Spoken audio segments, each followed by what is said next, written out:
So tapos na nga po mga idol ang elimination round ng FIBA Asia Cup 2025. Nakaset na ang mga maglalaban-laban sa qualification to the quarterfinals. Ang Japan makakalaban ng Lebanon, ang Korea makakalaban naman ang bansang Guam nila Jericho Cruz, makakatapat naman ng Chinese Taipei ang Jordan, at ang panguli bakbakan nga ng ating national team na Gilas Pilipinas at ng home team na Saudi Arabia. Sa head-to-head matchup nila kontra Saudi, 3-0 na ang record mga idol. Hindi pa sila nananalo pero iba na ang laban ngayon. Mas pinalakas na ang kanilang team na masasabi kong mahihirapan talaga ang Gilas Pilipinas. Sa pangunguna nga netong American Saudi Arabia na si Muhammad Ali Abdurrahman. Best scorer ito ng kanilang team na may 23.7 points per game. Meron din silang dalawang big man na may height na 6'9 at 6'10 at madami ding maaasahan sa kanilang iba pang mga locals. Kaya siguradong mahihirapan talaga ng gusto ang Pilipinas. Ang kagandahan lang para sa ating Gilas team ay nasa momentum tayo matapos nga ang panalo kontra Iraq. Though hawak ng Saudi Arabia ang home court advantage, siguradong hindi magpapalugi ang mga Pinoy sa padamihan ng mga fans na manunood. Well, eto mga idol ang mga bansa na dumiretso na agad sa quarterfinals. Ang New Zealand na nasweep ang Group D with 3-0. Waiting na sila sa mananalo sa Japan at Lebanon. Ang China nasweep din ang Group C. Waiting na din sila sa mananalo sa Korea at Guam. Ang Iran na nasweep din ang Group B. Makakalaban naman ang mananalo sa Chinese Taipei at Jordan. At ang malakas na team ng Australia na malinis ding nasweep ang Group A. Ang sunod na makakalaban natin mga idol kung swertein tayong manalo sa Saudi Arabia. At eto naman ang mga bansang nalaglag na sa tournament. Ang Qatar, Syria, India at ang Iraq. Samantala matapos ang elimination, number 1 sa FIBA ang ating naturalized player na si Justin Brownlee. Si JB nga mga idol ang nasa number 1 sa mga player na may points game high sa buong torneo na may 37 points. Nagawa niya nga yan sa laro kontra New Zealand shooting 12 out of 19 sa field including ang 7 out of 12 sa tres. May kasamang 5 rebounds, 3 assists at 1 steal. Pumapangalawa si Yeng Chuanchen ng Chinese Taipei na may 34 points na nagawa niya naman nga kontra sa ating national team na Gilas Pilipinas. Pumangatlo ang 33 points ni Brandon Goodwin ng Qatar. Maliban dyan, pumapangalawa naman si Brownlee sa may pinakamaraming field goals sa isang laro with 12 field goals made kasunod ng 13 field goals ni Keron Deschelles ng Syria. Pumangatlo si Dart Tucker ng Jordan with 11 field goals at pumapangapat naman si Justin Brownlee sa points per game mga idol with 21.3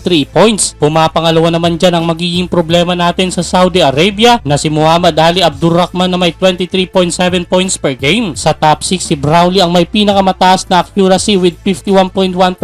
Ganon din sa tres with 47.6%. Almost 43 points made out of 7 attempt per game. Pagdating naman sa mga point guard kabilang sa mga nangunguna sa points per game, ang ating pambato na si Dwight Ramos. Si Ramos nga mga idol ang pinaka-consistent na local sa Gilas Pilipinas. Pogi na magaling pa averaging 18.7 points. Samahan pa yan ng 4.7 rebounds at 3 assists per game. Samantala ang ating big man naman na si EJ Edu, napag-usapan na natin ito sa last video. Pumapangalawa naman nga siya sa pinakamaraming sapal with 2 blocks per game kung saan pinuri nga siya ng FIBA tinawag na best rim protector in Asia. Maliban dyan meron ding 5.7 points at 8.3 rebounds si EJ Edu sa tatlong larungan ng Gilas Pilipinas.